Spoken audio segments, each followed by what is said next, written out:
Good Thursday evening, meteorologist Nathan Kitchens here. Your latest weather update. Thunderstorms in a forecast this evening and tonight. Watching the radar closely this afternoon.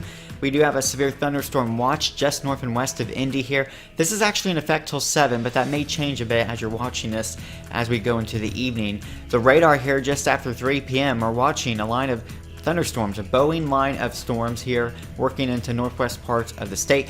This is going to work south and east, we think possibly around 6 p.m. Seeing these storms working through the Indy metro with potential for heavy rain, lightning, and strong winds.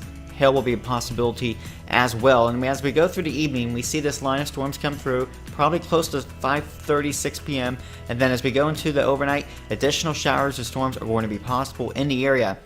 So again, kind of a stormy night of weather setting up for our area.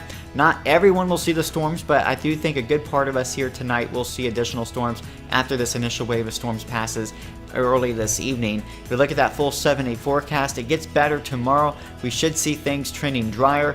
Most of the rain chances will be just north of Indy tomorrow, but there is an isolated storm chance during the day, but mainly dry with a high of 84 degrees. Cooler to the north, warmer down to the south. Temperatures on Saturday are going to be warmest in the mid-80s with lots of sunshine. Saturday is by far the best day in this whole forecast. We'll see as we go into Sunday, scattered storms and very windy conditions. We could see strong wind gusts on Sunday, and some of those storms could contain locally damaging wind, and we will have the temperature reaching the 70s. As we go into next week, Monday looks a little bit cooler and dry.